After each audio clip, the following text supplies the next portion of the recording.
petite langue. Les petits pop Ganesh. Ça c'est Ganesh, Hanuman, si je dis pas de bêtises. Et là c'est Krishna, voilà, c'est marqué. Bon, vous l'aurez sans doute remarqué, on se trouve au Duty Free, donc on se trouve à l'aéroport de New Delhi. Parce que ça y est, on est le 5 décembre, le soir, notre vol pour notre prochaine destination est cette nuit, donc à minuit 5. Minuit 5 et du coup on arrive pile poil aux 30 jours. C'est ça, parce que du coup ce sera le 6 décembre et sur notre tampon de visa on allait jusqu'au 6 décembre. Donc c'est juste, mais ça y est, on quitte l'Inde après un mois dans le pays. Finalement on n'aura fait quasiment qu'une seule région. Parce que, alors, sauf Jaipur qui se trouve au Rajasthan, et le reste du pays on l'a fait donc, dans l'Uttar Pradesh, la région la plus pauvre de l'Inde. Donc c'est vrai que c'était un peu sportif, un peu mi-figue, mi-raisin. L'Inde on a adoré et autant détesté malheureusement. Et sur ce, on espère que cet intermède en Inde vous a plu, vous aura plu. Oui, parce qu'en fait l'Inde c'était pas prévu à la base. En fait on devait partir directement dans les prochains pays. Et en fait, depuis Athènes, il n'y avait pas de vol direct. Donc on s'est dit, quitte à avoir une escale, autant rester dans le pays un peu plus longtemps et profiter, découvrir pour Thomas qui n'avait jamais fait l'Inde. Donc voilà, c'était la petite destination surprise qui nous a quand même plu malgré tout. Et là, on s'en va pour de nouvelles aventures, un peu plus ensoleillées, on espère. Bon voilà, après à peu près 4 heures de vol, 4 heures de vol. On est arrivé au Vietnam, à Hanoï. Et je pense, vous voyez, les valises sous les yeux. On n'a pas dormi. Voilà, nuit blanche, là il est 8 heures. Donc on va rejoindre le centre-ville avec le bus. Et ensuite, on va aller voir, on a repéré un hôtel, on va aller voir s'il y a de la dispo et s'il est bien. Attention, attention. En tout cas, déjà, même s'il y a du monde, même si ça klaxonne, c'est rien par rapport à l'Inde, c'est reposant. Petite ambiance de Noël là, t'as vu? Ok. Bon, une douche et une sieste plus tard. Grosse sieste. Ouais, une grosse sieste. Ça y est, on est ressorti dans la rue. Alors je vous cache pas que là, ça fait 6 mois qu'on est en voyage. On rêvait que d'une chose, c'était de venir à Hanoï, manger un camembert rôti ou une raclette. Alors c'est pas très local, mais ça nous manque trop. Donc là on va commencer par le camembert rôti avec 2 bières. On est bien, on est tranquille. On attend le camembert. Ouais, on a un camembert, on va vous montrer ça. La bonne odeur du pays. Oh, regardez même de la baguette. Bien chaude et croustillante. Ah ouais. Du vrai camembert. Camembert d'Isigny, on n'est pas sur une copie président du Vietnam, là, c'est un vrai truc importé, il en a fait du chemin comme nous. Ah ouais, ça fait du bien. Vous savez, quand on était malade en Inde il y a 15 jours, on se remontait le moral en se disant pense au camembert qu'on va bientôt manger, et ça y est, il est là. Comment rendre une femme heureuse? Alléluia.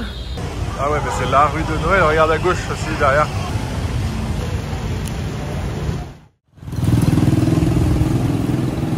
On vient de déposer notre linge à la laverie parce que ça faisait un mois qu'on faisait la lessive à la main, donc là on va faire un bon coup de propre et on va aller se renseigner pour acheter une moto.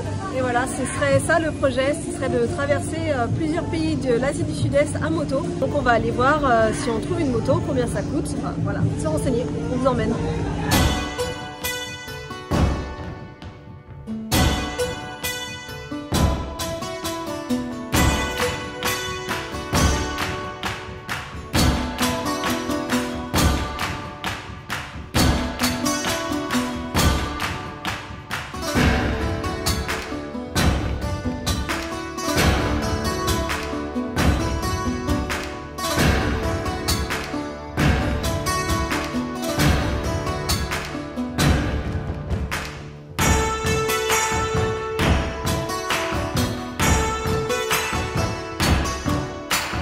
On a marché, je sais pas combien, au moins 3 km pour venir jusqu'ici, un garage qui est réputé sur les réseaux apparemment.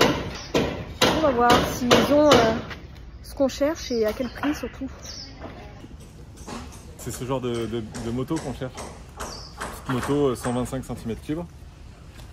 Ouais, parce que ce serait une pour deux en fait. Moi j'ai pas envie de conduire. Hello, sorry. Yes, this I can't. I have not the motorbike permit. Only 125. Maybe outside they take Yeah. only scooter manual scooter or not automatic.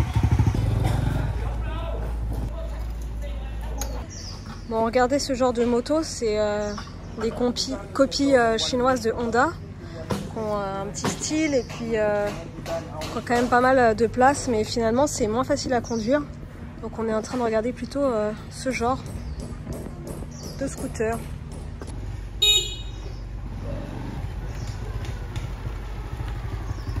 Bon, du coup Thomas il teste quand même l'autre moto. Pour celui-là ils veulent nous faire 350 $ et l'autre 450. C'est un peu plus cher que ce qu'on avait en tête. On va voir si on peut négocier un peu aussi. Bon, on va partir sur la petite Honda, c'est plus facile à conduire. On a des casques aussi, donc on va voir si on en rachète d'autres ou pas. Il est beau celui-là, je trouve, il a du style.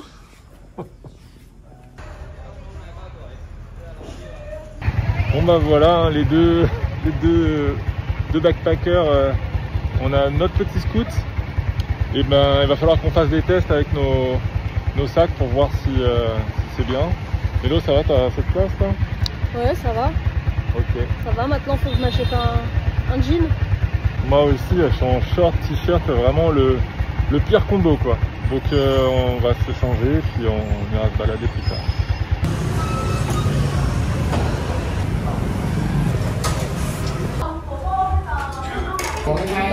Ce soir, c'est Buncha. Buncha Boboon. C'est pas comme le Boboon, mais c'est Buncha.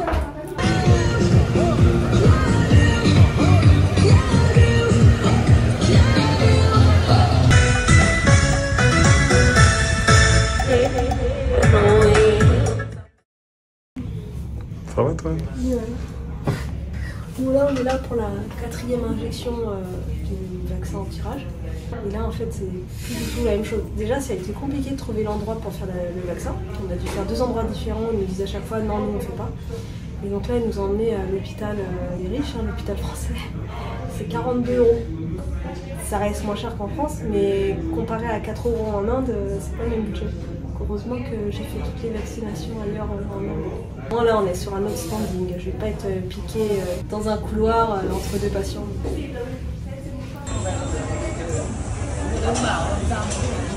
Bon, forcément on est à Hanoï. Qui dit Hanoï dit cette rue mythique où le train passe vraiment à ras de vos pieds en fait. On a vraiment les rails juste ici. C'est devenu un commerce très touristique finalement. Ça l'était déjà le cas quand moi j'y suis venu. Mais là il y a carrément la rue la plus célèbre est complètement bloquée. Et il y a la police en fait qui contrôle l'entrée. Ils interdisent, on voit même tous les cafés qui s'étaient installés, ils sont complètement fermés, le rideau baissé, donc c'est mort, vous ne pouvez plus y aller. Donc là on est dans la rue qui est juste à côté. Qui est aussi sympathique, hein, voilà. Donc on s'est posé et on va attendre le petit train qui passe dans quelques minutes j'espère.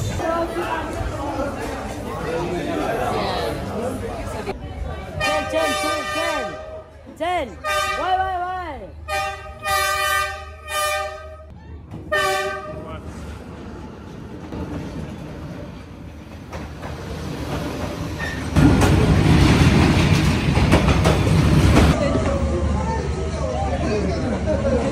Ah ouais, c'est impressionnant. Je m'attendais pas à ce que le train soit aussi gros en fait. Et j'avoue, j'ai eu un peu peur quand le train est arrivé. Je comprends pourquoi ils disent qu'il faut vraiment tirer les jambes. Ouais, c'est une expérience. Regardez les escargots vietnamiens. On dirait un bulot.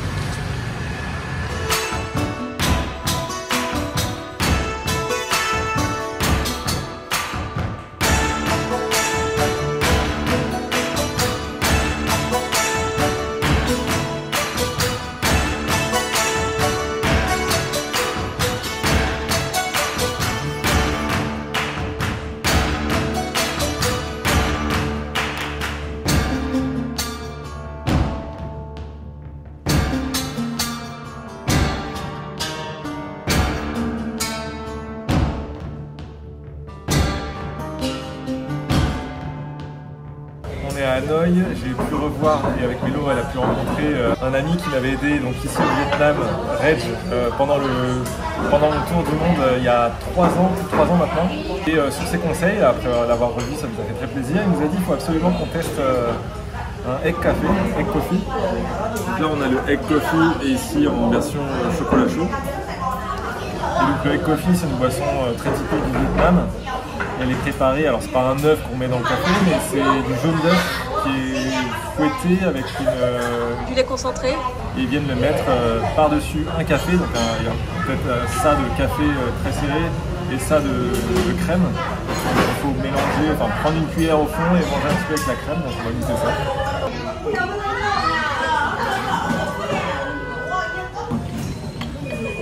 C'est très épais.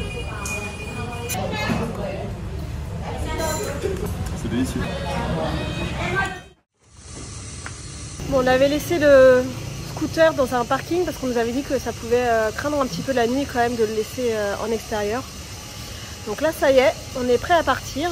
On a acheté des nouveaux casques parce que les anciens ils étaient quand même un peu plus qui nous protègent un peu mieux et qui sont neufs, au moins on est sûr qu'ils n'ont pas eu déjà des chocs parce que c'est des casques de location et tout, pas très propres. Donc là voilà, on a nos casques. Maintenant il faut qu'on trouve un système pour accrocher nos sacs. On va voir ça. Et puis on part à l'aventure au Vietnam, puis au Cambodge et au Laos. Ça, le feu, ouais.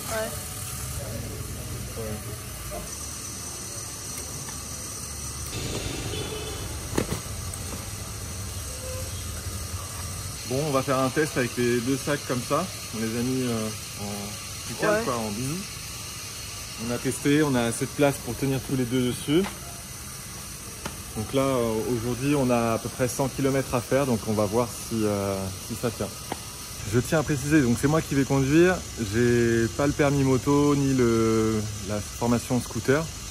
Ici au Vietnam, avec un permis international et le permis B, vous pouvez conduire ce genre de véhicule, donc c'est jusqu'à 125 cm3. Le modèle qu'on a, c'est un Honda Wave qui est à 110, 115, je crois que 110 cm3.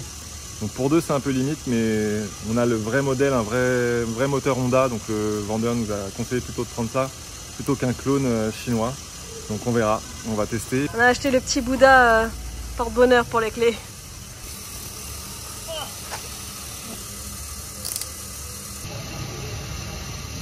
Et les lunettes? Ouais.